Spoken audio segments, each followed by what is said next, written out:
We would like to show our respects and acknowledge the Bedegal people who are the traditional custodians of the land on which this meeting takes place, and to elders past and present. That's fine. Hello everyone. Welcome to this seminar on Olink technology. I'm Helena, Deputy Director and Chief Operating Officer. Most of you know me. We're here today to hear Brenton talk about Olink. And with the Rama Shorter Centre, of course, offering a lot of genomics. We're now dabbling into proteomics. So Olink being an NGS-based method to look at proteomics. So we're very excited to introduce this here at the centre.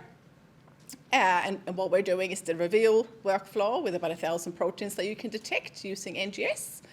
And we're excited to hear about Brenton talking about that. He's flown up from Adelaide. He's the business development manager for Olink, and he's been with Olink for a few years now. So he's got all the details, so please stay back afterwards if you have any questions about Olink. And of course, you can email him and us afterwards to hear more about the system, the essays. So welcome, Brenton.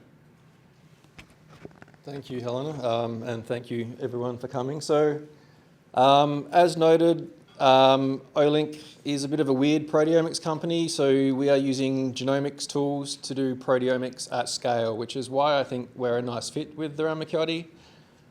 So today what I'd like to do is give you a little bit of an introduction to our newest toy, Olink Reveal, which we launched in February, I think, of this year. This is a panel essentially curated from some of the key findings of the UK Biobank study. So if people are familiar with the UKB, we looked at a bunch of proteins that were flagged as being important in a range of different diseases, pulled as many of those we could into a panel, and then launched that as hopefully a panel which gives you a fairly broad snapshot into inflammation globally, as well as giving you insights into a whole host of disease-associated proteins. So at the outset as well, let's keep this as informal as possible. So if people have questions during the presentation, I'm more than happy for you just to stick your hand up and ask questions. And with that, let's begin. So Olink was a small Swedish company until quite recently. So we were formed about 8 or 9 years ago from a spin out from the University of Uppsala, so a Swedish company. In 2017, we released our first panel, which was a qPCR readout panel looking at around 92 proteins. And then since then, we've expanded the portfolio to NGS-based readout. And right now, our flagship product is this Explore HT, which is around 5,500 proteins, again, using an NGS workflow. And then Reveal, as noted, came out this year, which is designed to simplify access to some of the kits. Some of the criticisms or the stumbling blocks, I guess, that we've had in the past is that our NGS workflows have been pretty clunky, to be honest. Unless you've got 3 or 4 very specific, high-volume, super expensive liquid handlers, you haven't been able to access our tools. So Reveal is kind of designed to streamline that process. I'll run through the protocol in a little bit more detail later. But this is designed to be run with a multi-channel pipette at bench using just a qPCR instrument, essentially. So the workflow is very straightforward. It's something that you don't need to spend a whole bunch of money. And Helena and crew hopefully make it so that you don't even need to run the qPCR yourself. So they've set up this as a service. You can give them your samples. You get the data back a few days later. And hopefully it gives you some insights into mechanisms of action, disease biomarkers, etc., in whatever it is that you're working in. We like to think that one of the best ways to validate a platform is to look at how quickly the community adopts it and the publications that come out. So since Olink became commercially available, as I said, about 8 or 9 years ago, we now have over 2,700 publications. So most months now there's 50 or 60 papers coming out. There's a lot of stuff coming out in the top tier journals. And the UKB has driven a lot of this. So a lot of the papers that are coming out now are people doing in silico analysis of the UK Biobank data set. And I'll touch on that a little bit later with some of the proteomics of disease risk information that we have available on our website. So what does Olink do that's a little bit different? So I mentioned that we're using genomics tools to do this. So Olink is an affinity proteomics platform. So we're using antibodies to target proteins of interest. So it's discovery proteomics, but not in the sense that mass spec is discovery. So we're not an unbiased discovery platform. If we don't have assays built for a particular protein, we won't see it. So what Olink does is to take antibody pairs, or 2 antibodies per protein of interest. These are conjugated with short DNA oligos, or barcodes essentially, such that when you have both of your antibodies binding to your intended target protein, you end up with a small double-stranded piece of DNA. We use PCR to amplify that, and then we can sequence those amplicons using NGS. Or if we're looking at, let's say, under 100 proteins for simplicity, we just use a qPCR readout to look at fluorescence, essentially, in a Fluidigm IFC chip. So using this portfolio, or this PEA proximity extension assay, we can look at anywhere from 5 proteins to 5,500. Very good sensitivity down to femtogram depending on the antibodies. Very good specificity. So using 2 antibodies plus having this barcode means that the specificity of these tools is great. Olink is Sweden, or one of the biggest European manufacturers of antibodies as well now. So we bought a very big antibody manufacturing company in Sweden. We make loads of antibodies, and I'll say that 2/3 or more of the antibodies that we make we throw out because they cross-react, or they don't work particularly well, or they work as a singleplex, but when you put them in with hundreds or thousands of other antibody pairs, you get cross-reactivity. So there's a lot of work that goes in the background into building these tools, such that when we have a commercial product available, hopefully the specificity and sensitivity mean that you can trust what we're telling you. The other advantage over some of the established proteomics tools is the very small sample volume. So Reveal is our highest sample volume for any of our kits. It's 4 microliters per sample. A lot of the kits are either 1 or 2 microliters. So if there are people doing mouse studies, for example, you could in theory longitudinally sample from a single animal because the volume requirements are so low. So if you're working in something where small sample volume is a benefit, then perhaps we have some tools that would be useful for you. So here's the toolkit. Using this PEA, or the proximity extension assay, starting from your right, I guess, my left. So Reveal is our newest panel. So it's 1,034 proteins, 4 microliters of sample using an NGS-based readout. Explore HT, 5,400 plus, it's just under 5,500, 2 microliters again with an NGS workflow. We have some modular panels, which are around 380 proteins with an NGS readout. They've been discontinued, so I won't go into any details on those, but they were disease themed, so they were oncology, neurology, cardiovascular, inflammation panels, 2 of each, so you've got around 700 proteins in those 4 blocks. And then as we step into the target part of the portfolio, the target 96, 48, flex, focus, these are all the qPCR readouts. So I won't spend a lot of time talking about those today. But if you have studies where you want absolute quantification of smaller numbers of inflammatory proteins, for example, we have some cytokine kits for that. We can build you custom panels. We can, in theory, build custom panels for anything out of the NGS workflow too. So if you were to do discovery work, find a signature of, let's say, 5, 10, 15 proteins that you then wanted to take into the clinic, or build up something that's a diagnostic, we can build you absolute quant picogram per mil panels based on anything that you've identified in your discovery work. So it's a pretty flexible toolkit. Who's familiar with the UKB PPP? Do people know what that is? Kind of. One hand, not many hands. So this is the biggest multiomics study undertaken globally. So the pilot for this was 55,000 people selected from the UK Biobank. So it is biased towards European ancestry. But this was all funded by pharma. So they essentially, I think, wanted to see, can we, using big multiomics studies, so whole genome sequencing, whole exome sequencing, plus plasma proteomics at the time measuring around 3,000 proteins, can we look at associations between SNPs or genetic sequences for disease? Does that affect the levels of plasma proteomics? Can we find new drug targets? Can we repurpose existing drugs into new disease areas by better understanding the biology? So there was a consortia of pharma partners that came together to fund this. There were 12, I think, pharma companies that funded the first tranche of this. That data is all now publicly available. So a lot of this work has been looking at proteogenomics, which is obviously the study of proteins, and alongside genetics, where the combination of data in the context of phenotypes can help you better understand disease.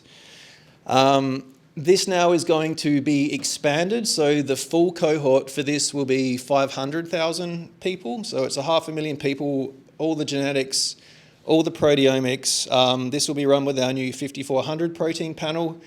Regeneron are running this in-house. So Olink aren't running this. We did the first batch. Regeneron is doing the second batch. And I think importantly in this next batch will be 100,000 longitudinal samples. So the pilot was just a single time point. So they had time point, then they had 10 years of clinical history, so people that went on to develop a whole bunch of diseases after they'd given that plasma sample initially. And then you can say, okay, you know, can we infer from the diseases that people went on to develop after we'd sampled them, whether we can predict what those diseases might be based on a combination of genetics and plasma proteomics, obviously. So this next tranche will have 100,000 longitudinal samples, which I think will be hugely informative in the context of looking at genetic and proteomic regulation of disease in that cohort. What am I saying here? Yep. Anyway, so part of, I think, what they were seeing from some of these publications is that you can improve risk prediction for a whole host of common and rare diseases. So you can, for example, identify cancer up to 7 years before clinical diagnosis. So for people working on early diagnosis of a bunch of cancers, obviously the quicker you can find something, better able you are to treat that disease. We can provide highly accurate disease risk scores, which outperform polygenic risk scores and also significantly improve existing clinical models for a lot of diseases. So I think there's a huge potential here to better understand disease process, disease causality, and potentially develop new therapeutic interventions that we can say, okay, if you're likely to go on to develop something in the next 7 to 10 years, can we identify you earlier based on a protein test in your blood and then streamline you onto a therapy? Or from a pharma perspective is, can we reapply label expansion? If we've got a drug, we can identify new diseases that potentially, without doing any new drug workup, we can just apply a disease or a drug for one disease into another. So lots of interest, I think, from the pharma, which is why they're funding these studies. Barriers to integrating proteomics into your research. So I think as a community, we like to think that we're becoming more and more convinced that the tools that Olink offers, so NGS-based proteomic approaches, can enhance biomedical research, but there are barriers, as I said, to this. So limited choices. A lot of the technologies let you look at maybe 4 proteins, 10 proteins, 20 proteins. So there can be a limit to what you're able to actually achieve. Complicated workflows which require specialized equipment. I mean, most companies will try and sell you their box, right? So it's like Quanterix has a box, Mesoscale has a box, Luminex has a box. We have some boxes. To democratize, I think, access to some of these tools, you don't want to have to keep spending 100 grand or 200K every time you want to try a new technology. So what we've tried to do is to democratize, as I said, access to some of these workflows through eliminating some of the bottlenecks, I guess, that people historically have faced. Which leads us to Reveal. So this is our newest toy. I said we've been working on this for about 3 or 4 years since some of these UKB dataset data became available. Simplified workflow, hopefully an accessible solution that anyone can achieve, and significantly cheaper than our previous discovery tools as well. I mean, our big 5400 panel, it's expensive. I mean, you're probably looking at 900 to 1,000 per sample. So with Reveal, the cost will be hopefully a third of that or less, so that you should, in theory, be able to get yourself a pilot data set or even run a reasonable sized study without having to worry that you're going to break the bank. So hopefully this content will be powerful. I mean, the road to meaningful insights begins with asking the right questions and being able to answer some of those questions with the tools that you have at your disposal. So what is Reveal? So over 1,000 proteins, 1,034 proteins in fact, particularly strong in inflammation. So if you have interest in inflammatory processes or immune signaling, whatever it might be, this I think could be quite a good toolkit for you. Most of the proteins in this kit will be detected in most of your samples. So we've seen almost 100% detectability in the pilot studies that we've run locally. One of the, not criticisms necessarily, but one of the downsides, I think, of our bigger toolkit and a lot of these technologies is that we say there's 5,400 proteins in there, but a lot of them are disease-specific proteins, and if you don't have that disease, you won't see them. So in steady-state healthy plasma, of that 5,400, you may see 3,500. So the missingness is something that people have struggled with a little bit, whereas this protein, hopefully, it's been selected such that most of what's in there should be detected in most of your samples. We have exceptional coverage of the reactome, if people are familiar with this. So this is the major biological pathways involved in health and disease are mapped back into these reactome networks.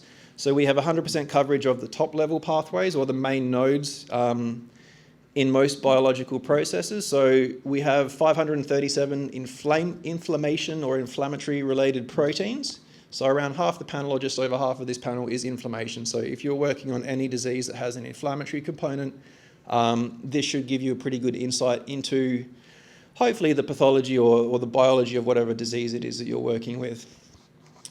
Almost all of the proteins in this panel have disease association. So again, a lot of the knowledge for this panel was gleaned from the UK Biobank. So over 850 of these proteins have known associations with one or multiple diseases.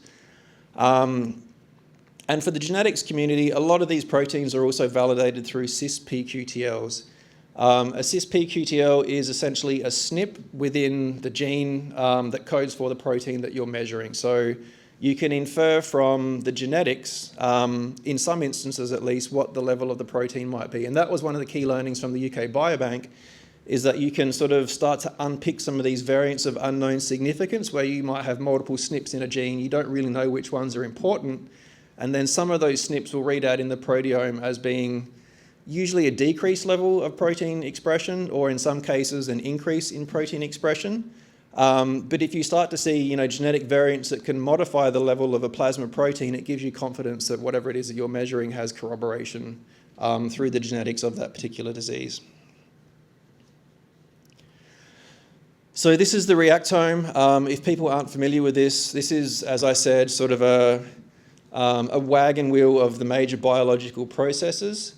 So the center of this, or the level 0, is sort of the main node, and then as you radiate out in these sort of concentric spokes, it goes down to about level 12. So we have 100% coverage of the level 0, the main nodes, and then as you start to step out, we do start to lose some granularity. So how does this compare with our flagship product, which is this Explore HT? We can see that top-level pathways between both of them, we're hitting 100% of these top-level pathways. And then as you step out across the 2,500 odd pathways radiating out from these core nodes, Explore HT does do a better job. I mean, it's 4 times the number of proteins, but I think Reveal still does a pretty good job, 60% coverage of most biological pathways. So we may not be hitting every protein in a particular pathway, but in most cases we'll have something in a pathway that will let you know that it's involved, and then perhaps you can follow up with a bigger study. Again, this is just a graphical representation of what I was showing. Explore HT does a slightly better job, but I still think that Reveal, especially for the money, offers you a pretty good alternative to doing some of these big discovery proteomics projects. So zooming in here on the immune system pathways, there's around 226 pathways for the immune system, or immune pathways in this reactome database. We can see that 96% of these are covered by Olink Reveal in comparison to 99% which are covered by HT. So pretty good both ways. And I think this demonstrates that the panel provides broad protein coverage of the proteome, deep profiling of inflammation in particular. And if your disease or your focus area has anything to do with inflammation, I think this is probably something that could be useful for you. So a few case studies. To demonstrate the utility of this panel in disease research, we went back to some older data from 2024. That's not really old, actually. I don't know who writes these slides. Anyway, using data from the UK Biobank, we analysed 100 different disorders to show that for each of these disorders, proteins showing risk of an individual developing that disorder can be identified. So if we restrict this analysis to the top 1,000 proteins that are in Olink Reveal, And we see almost the same diseases. We can continue to identify proteins that mark risk of an individual developing that specific disorder.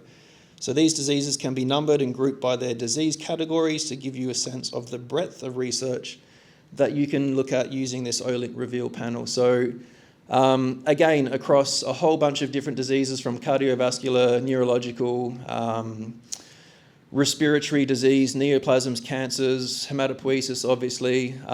Broad research areas can be examined using this panel. So here's a few volcano plots. We can see that for coronary atherosclerosis, if we look at proteins that are significantly upregulated in this disease compared to controls, there are a good number of proteins that may give you insights into the pathology of this disease. Again, for type 1 diabetes, metabolic disorders, there's a whole bunch of stuff that is statistically significantly different between controls and people with type 2 diabetes. Similar for cancer of the lung, we can see that there's a whole slew of upregulated proteins that may be useful if your focus is on cancer of the lung. And alcoholism, which is a weird one. I don't really understand whether these are proteins associated with addictive behavior. I mean, they may be things like cirrhosis-related, fibrosis of the liver, etc., or a lot of the consequences of the disease rather than disease susceptibility. But if you're working on any of these sorts of diseases, then potentially we have something that could be useful for you. So a little bit of information about the workflow. So it's a pretty simple workflow. It's designed to be seamlessly integrated into existing workflows, allowing you in theory to focus on the results, not developing new methods. So think of Reveal as a library prep kit, essentially, for doing proteomics. So what you get is a plate with pre-mixed, dried down reagents. There's only 9 components to the kit. Practical pipetting volume, so as I said before, 4 microliters of your sample, you put your 4 microliters into the plate overnight. The next day is some PCR, some cleanup, and then on to sequencing. So no liquid handling instruments required for our Explore HT. There's probably around $1 million worth of liquid handlers that you need to be able to have to run our bigger panels.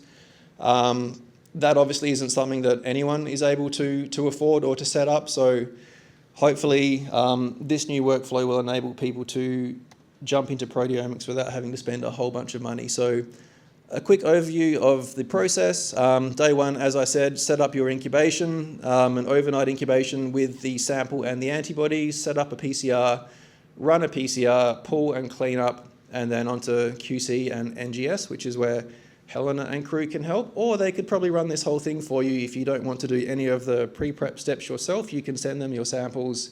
They will run it for you, give you back a data set. And then if you have any familiarity with R, we have downloadable R packages to do all the analytics. If you need help, we have vignettes that can step you through how to do the analysis in each part of the R package. We also have exceptionally good data scientists who wrote all of these tools, and if you need help, we can pull FASs in or some of the data guys to give you the training that you would need to do the data analysis. It's not hard. Essentially what you get out at the end of this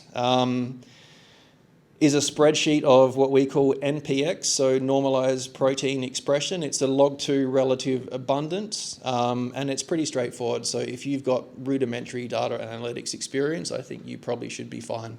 I can even do it, and I have no training in bioinformatics whatsoever. So end to end, it's probably a day and a half, and then the sequencing after that. So it's something that can be turned around pretty quickly. So each Reveal kit will let you look at 86 samples. These are then pulled to make a single library, which then gets sent for sequencing, and the sequencing requires just over 1 billion reads. This is obviously a fairly modest number. We don't need huge depth because we're only looking for those barcodes that we've amplified, so the sequencing requirements are a lot lower than for a lot of other NGS workflows. Here's the instrument lineup that's compatible: NextSeq 2000, NovaSeq X, X+, NovaSeq 6000.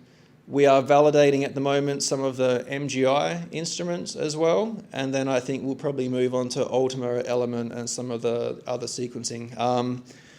But for the now, if you are interested, obviously Helena has all the tools in-house to be able to run this for you. So cost-effective solution, hopefully. I'm not sure what the cost will be through Helena. I know what my costs are, but as noted, it's probably a quarter to a third of the cost of our bigger discovery toolkits. You're probably looking at under 300 a sample to do this, which I think is reasonable for 1,000 proteins.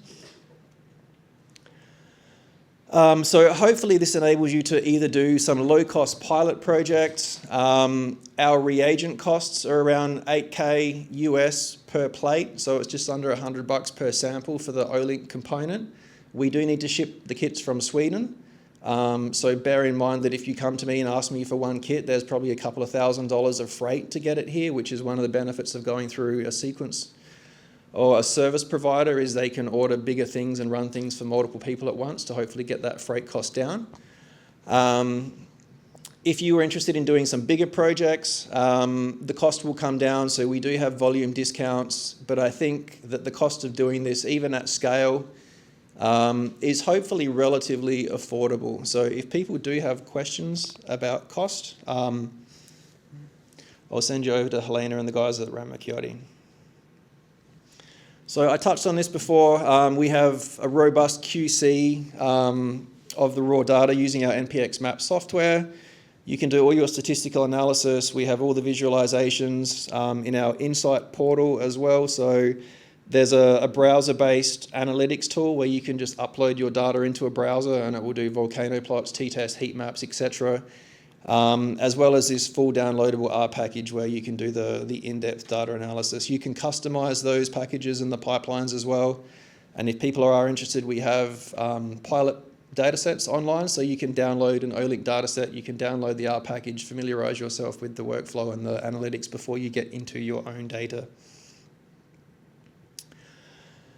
Expert guidance for every step of your proteomics journey. If you have questions, I'm available. Olink have hired a second me who will be based in Sydney, so he starts 1st of July, so there will be someone local that can come help you design studies, etc. We have an FAS team, not based in Australia, but based in Singapore, so the time zones are reasonably friendly. And then as noted, if you have questions about the analytics, we have data analysis people in both Sweden and the US. So if there are questions with any of this, there's help at every step of the way.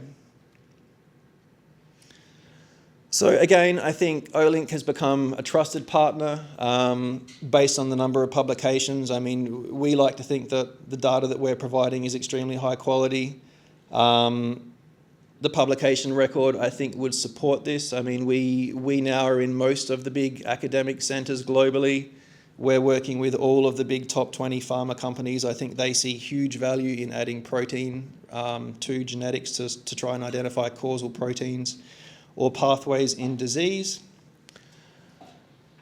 Again, just to recap, extremely specific, highly sensitive tools, scalable from 5 proteins to 5,500. So hopefully we have some tools that can fit your budget. What else is this saying? FDA, blah, blah, blah. Okay, I'm going to skip that because I feel like I've gone over that pretty easily. So here's some metrics looking at data reproducibility. So if you have collaborators in distant lands where they're running samples, you're running samples, can we compare these data sets? So as part of the development of this protocol, we worked with 4 labs who'd never run Olink. These 4 labs were across 3 continents. We shipped them the same 50 plasma samples and had them run this with no training to see what sort of concordance we got between these disparate labs in disparate sites running the same samples. The feedback from this was universally very positive. So even with no training, the concordance between these disparate sites was actually really good. You can see from the R-squareds here that the correlation is, 0.97, 0.98, which I think for people running this in multiple sites is actually really good. So the data is highly reproducible. You should be able to compare data that you generate here to data that collaborators in different locations have generated. Feedback from people who have done mass spec-based proteomics is that this is incredibly simple. The mass spec workflow is very tedious, I will say. Mass spec is a great tool for specific things, but in plasma, it kind of sucks. About 99% of the total protein content in plasma is albumin and immunoglobulin and a couple of other extremely abundant proteins. So to get rid of all of those to get to the point where you can use mass spec in plasma is extremely laborious. So for people that have a background in mass spec, I think we see this as being a really nice value add to be able to get down into that low abundant plasma proteome, which you can then maybe extend the dynamic range of your study if you're doing discovery proteomics, for example. So here's some case studies. Again, we validated the utility of the content with samples from a group here in Poland who were looking at pre-diabetes biomarkers in a population cohort. So they were using oral glucose tolerance testing to look for proteins. So we see here some various time points from time 0 through to 60 minutes, and then if we click forward to 120 minutes, we start to see that there's a slew of proteins that get upregulated quite highly. Some of these proteins, like this BAI, AP2, RT, N4R, etc., and NAGK, were expected, as these are sort of some of the key biomarkers for this disease. And then there are others that are novel and are being followed up with the group. So I think validation of existing biomarkers plus discovering some new stuff is obviously what you would be looking to achieve should you be doing some of this discovery work. And again, here's just a snapshot of some of these proteins that they uncovered by running these panels. So the feedback from this group was that Reveal enables us to characterize these samples, help identify potential protein biomarkers, and then these correlate with other clinical data. So here's a second case study, this time in chronic lymphoid leukemia. So this is a study where we're working with a group at the Karolinska in Sweden to study the effects of BTK inhibitors after treatment. So BTK inhibitors are a drug used in the context of chronic lymphoid leukemia. 3 different versions of the drug were tested and compared up to a year post-treatment, and then this group could identify proteins as expected, such as CCL3, CCL4, and TNF.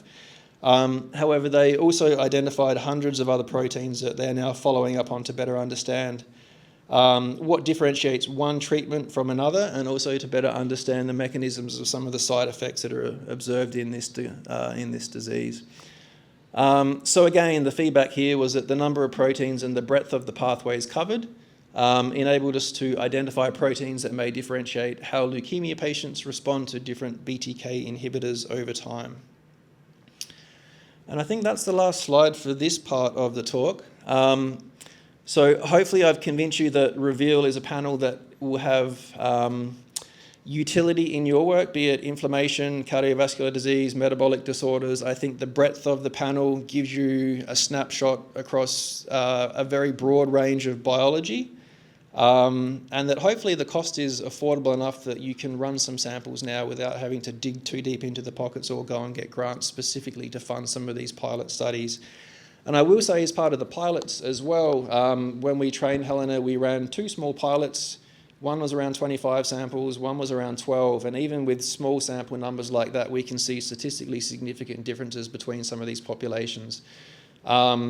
That's one of the other downsides of our bigger panel, 5400. I mean, to get meaningful statistics out of running 5,500 proteins, our data guys tell us that ideally we should run 86 samples to get the statistical power that we need to differentiate, but the fewer proteins you have, the less samples you need to reach that statistical significance. So hopefully this panel lets people run even small cohorts to get a pilot data set which could then be used hopefully for a grant or for something downstream. That's the last slide for this. Are there any questions? I have 2 other things that I might touch on after this. So I have 2 small presentations. One is on pan-cancer proteomics, so developing protein signatures to differentiate cancers from each other. And then the other one is the proteomics of disease risk, which again is straight from the UK Biobank data. All of that is available for free on our website. So if you have students that you don't want to pay for them to do wet lab work, but they like bioinformatics, and we have some tools that could be available. So I'll run through that in the next 15-20 minutes, but I'm happy to take questions for this first part of the talk. General question. Yes. Does the assay include QC internal controls? It does, yeah. So we have 2 or 3 internal controls on every plate. So there are extension and amplification controls, some other QC metrics in there. So each plate has its own individual QCs. The downside of that is you have to fill a plate and run the whole plate at once, because once you've used those QCs, that's the end of that plate. So you sort of need to run these in batches of 86 samples to get the best bang for your buck out of the kits. One other question. In terms of the sleep associations with the proteins that panel you mentioned, does the customer need to run the UKB array and then do, like, is enough to do just Olink and find those sleep associated? No, so there's no need to do anything with the UKB data. You can just run your experiment as a standalone. The UKB is maybe a nice way to validate your findings. So, if you were to identify a few proteins in your particular disease of interest and say, okay, does this line up what other people have done? You can check the UK Biobank data. If you don't have access to that, as I said, we have some of the protein data on our own website, but you can apply for access to the full UKB data set as well if you want, and then you could compare and contrast what you have, or look at some of the genetics that they identified as well if you were just running the proteomics. So there are ways to integrate those data sets if you want to. But yeah, you don't have to.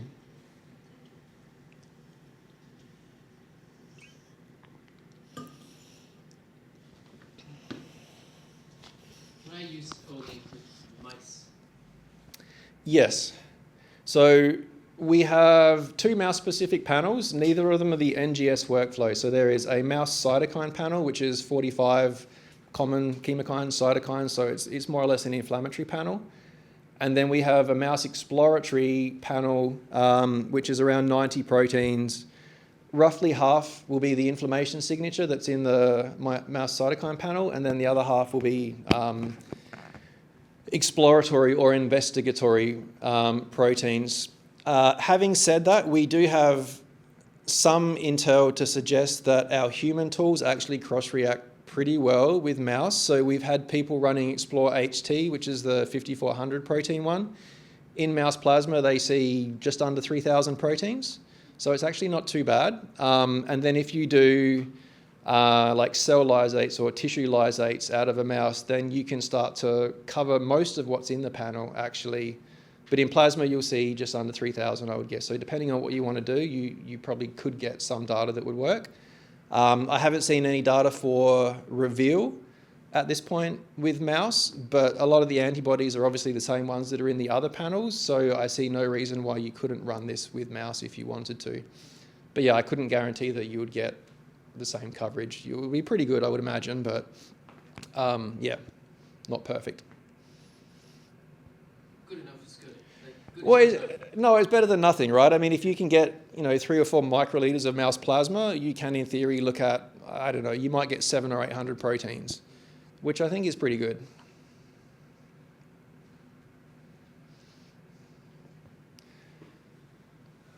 Another question. Yes. So the cell lysate stuff, looking within the cells, how much more complex is that protocol versus just the serum? Slightly more complex. So we have protocols for maybe 15 or 20 alternative matrices, which is anything that's not plasma or serum. So typically we recommend standardizing by protein content, just such that you're starting with a level playing field. I think for cell lysates, it's maybe 50 micrograms per mil or something.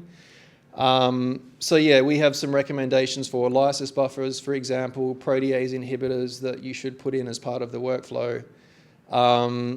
But there's not too many super difficult steps. It's just, you need to be able to lyse your cells, process them, prevent protein degradation. But we have workflows for pretty much anything. So that's one other thing that I didn't say.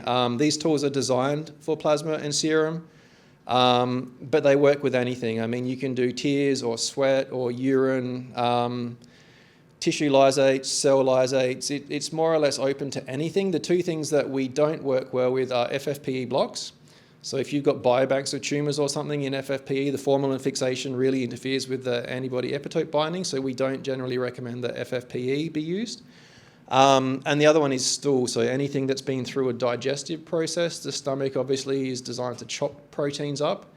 So that's the two sample types that we would not recommend, but anything else is open. Yeah.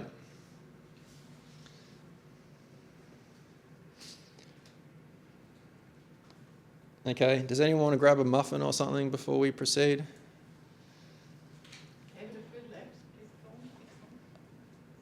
Oh, if not, I have two little quick talks that I will introduce just quickly. So the first of these is looking at protein disease risk associations derived from the UK Biobank, introducing Insight. So Insight is our online portal.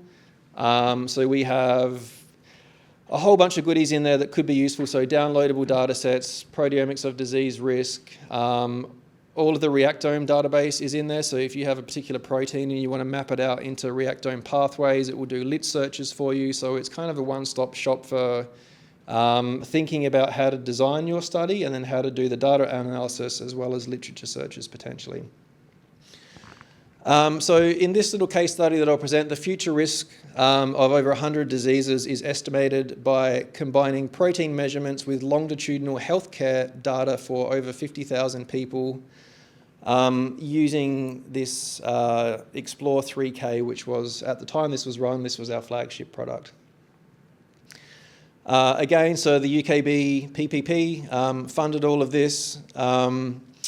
Pharma, I think, as I said, is really keen to look at understanding disease causality through multiomics, so looking at SNP sequence variants, genetics, combining that with proteomics data, and as well as longitudinal health data to better understand health and disease.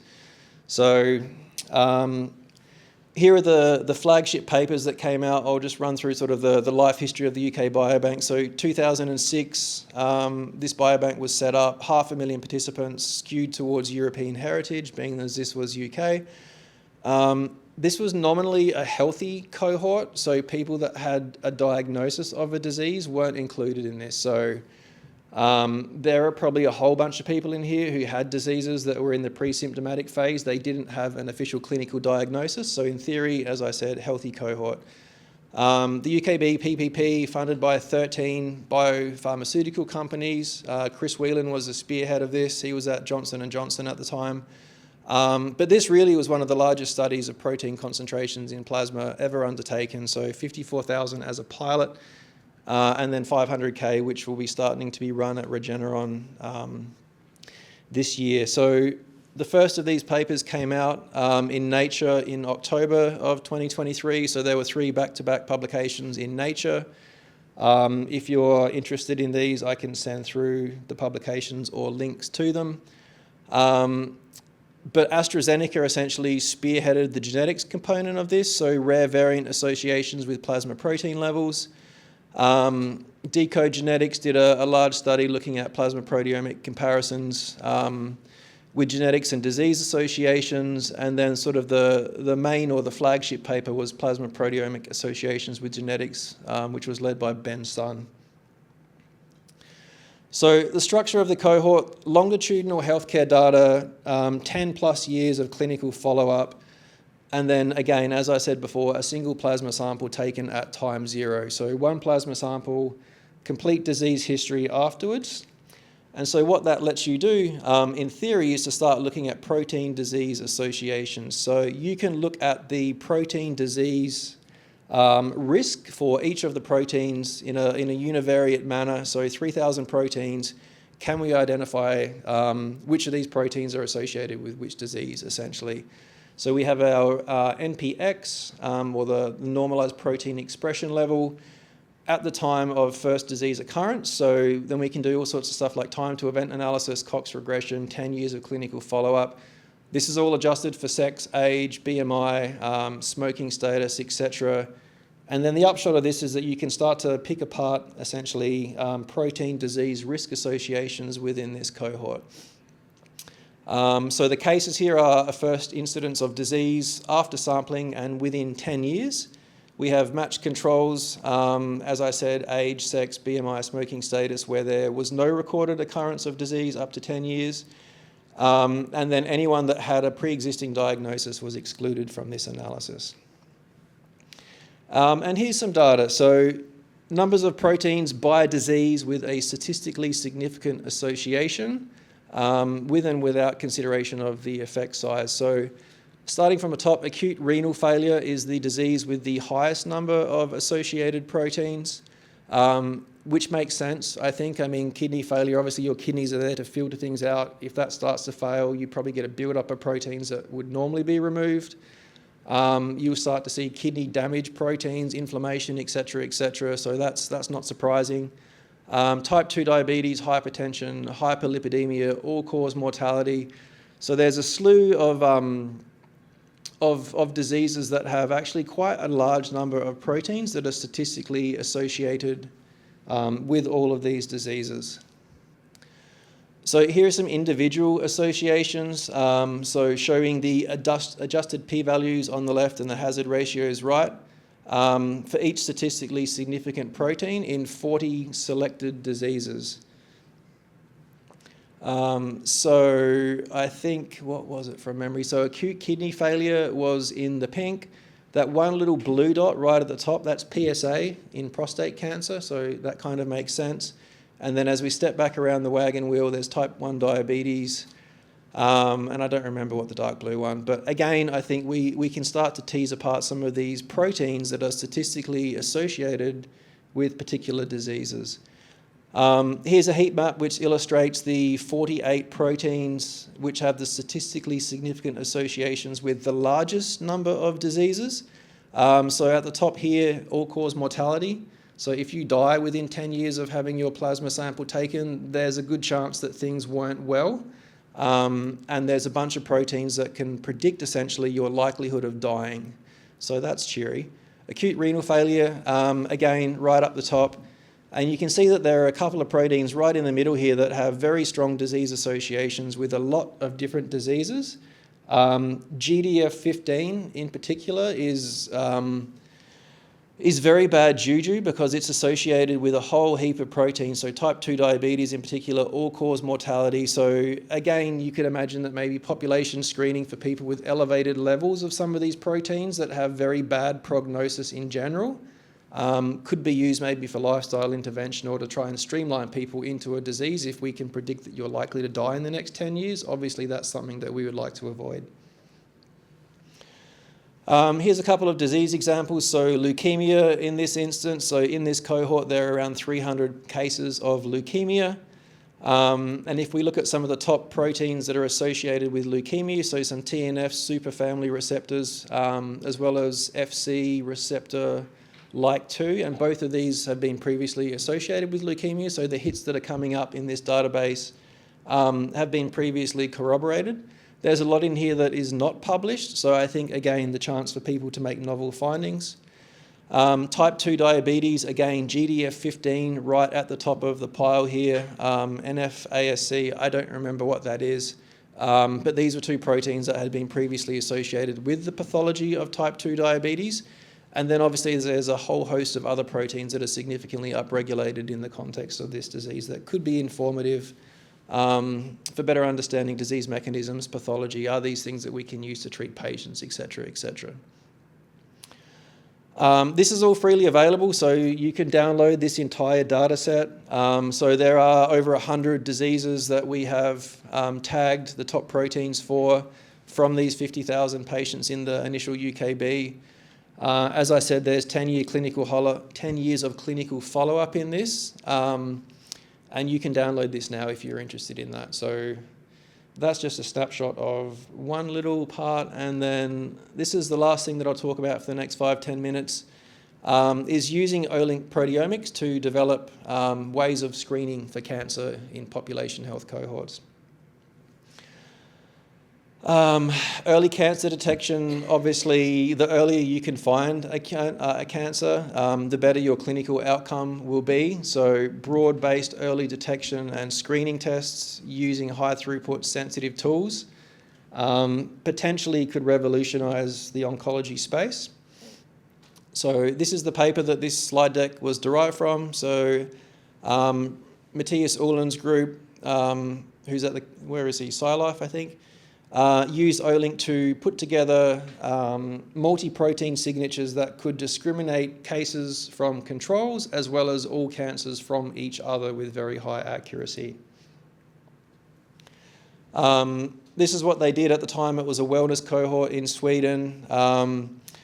They run 1536, which at the time was our flagship panel, so around 1,500 proteins, trained this through some deep learning methods to come up with these signatures, and then looked at, can we classify within the patient population in this cohort people that have cancer from those that don't, and can we discriminate between cancers? So you can see that for the 12 or so cancers listed here, none of them have a single protein which can definitively say you have this tumour. It's usually a multi-protein signature of 8 to 10 to 12 proteins.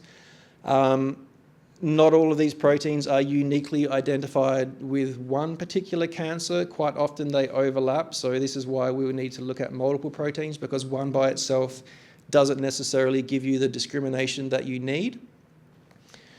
And then looking at some AUCs here, so the performance of their classification models for each cancer in their test set.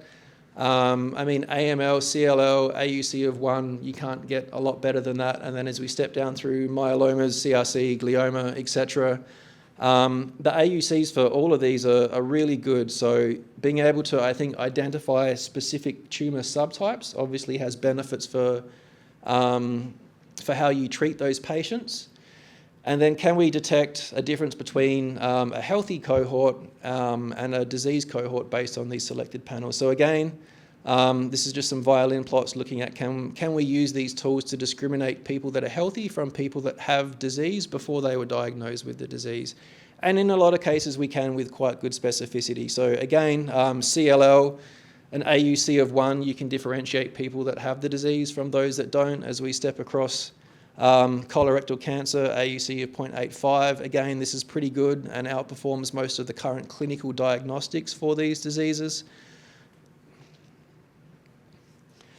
So again, the significance of this, I think, should be apparent, but we can use a classification panel of 83 proteins, which will capture 12 cancer-type specific profiles. Using these protein models, we can discriminate cancers from each other with very high specificity and sensitivity. So I think, non-invasive tools to be able to screen at the population level for early cancer diagnosis really, I think, would be a fantastic thing. And hopefully Olink can be part of that journey. And I think that's just about it from me. That's all I was going to cover for today. Any other questions?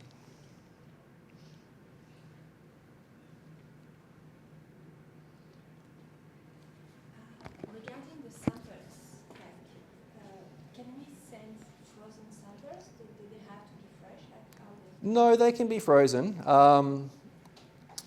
So I don't know what Helena's preference would be, but I think for ease of transit, usually we recommend that people ship stuff frozen. So aliquot into tubes or a 96-well plate or whatever your preferred format is, ship them frozen, and then they can be processed with Helena and team at the Ramacchiotti. So yeah, I would say ship frozen is probably the best. And I have another question around your panel, and can it be used for cancers of unknown primaries? It should be able to, yes. I mean, in terms of being able to identify specifically what cancer it is, I mean, you would need to look at what's been published, I guess. I mean, if you have an unknown cancer and you run a bunch of proteins and say, okay, well, I have these proteins, in some cases it may give you insights into what tissue the tumor was derived from. There's a lot of these pan-cancer publications that have come out, so if you identify proteins, you could probably map it back onto what other people have published. But we are doing some work with the VCCC on just that, so their interest as well is in cancers of unknown primary. So we do have some ongoing studies. And I would say that, you should be able to develop tools to let you discriminate between tumours from different origins. But I don't know how effective they would be until obviously you've run the studies. So I would say yes, nominally you should be able to.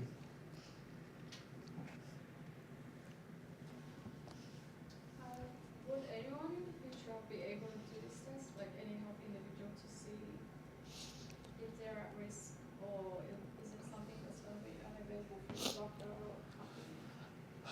In the long term, potentially. I mean, the entire portfolio for now is research use only, so we're not approved for any clinical diagnostics. There are some companies who have developed Olink panels for disease screening. So there's a company in the US called Octave which made an LDT, so a laboratory developed test. It's FDA approved as a diagnostic for multiple sclerosis. So they have an 18 protein signature that can look at do you have active lesions, tracking things like neurofilament to look at neuroaxonal damage, inflammatory signatures. They can look at whether you're responding to a specific drug. But for you as an individual, you could send your sample to someone and have it analyzed. And, if by chance your GDF-15 was very high, maybe you should go and see a doctor or do some push-ups or something. I mean, you could in theory do it, but it's not something that for now is clinically approved. Olink has been bought by Thermo Fisher, and I think in the longer term there is going to be a push towards getting into the clinical space, because that's where I think some of these tools could have the broadest effect. But for now, RUO, but there'd be nothing to stop you from sneaking a little aliquot of your plasma into a plate and sending it to someone if you wanted that information.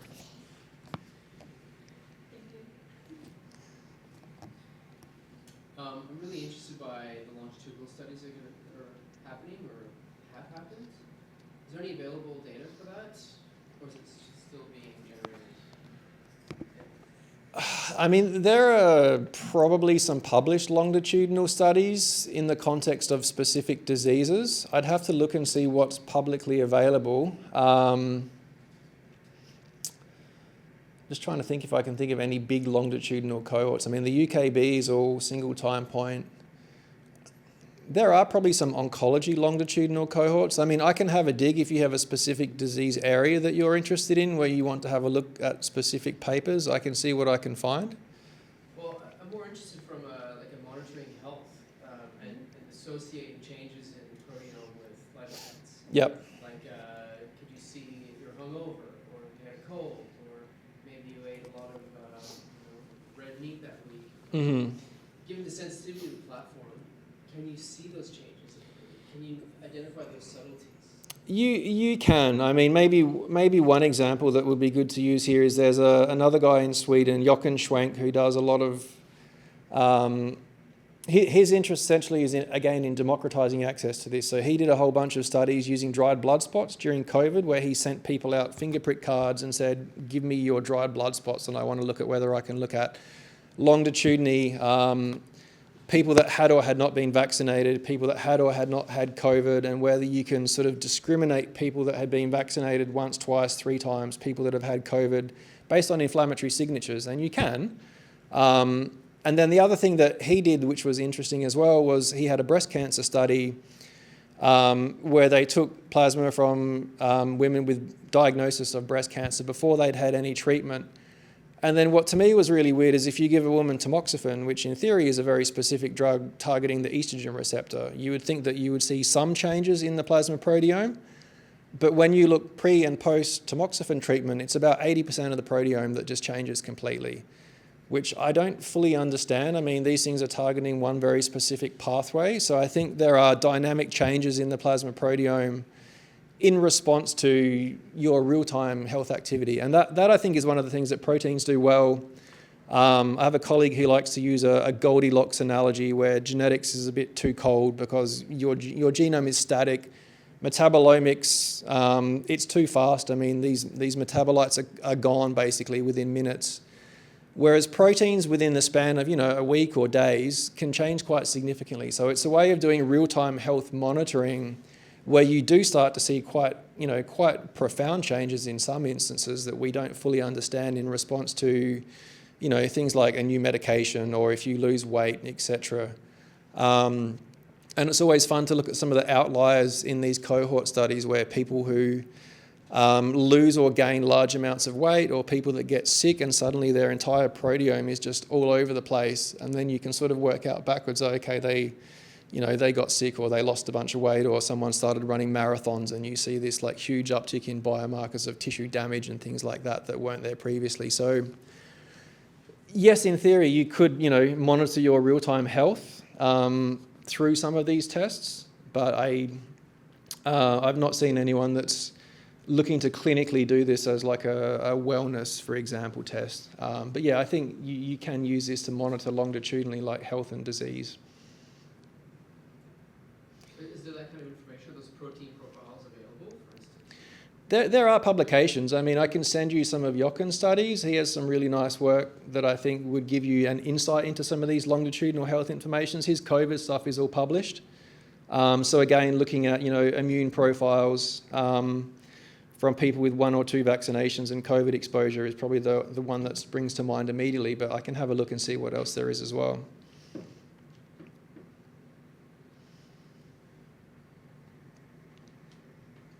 Okay, thank you very much, Brenton, for coming and talking to us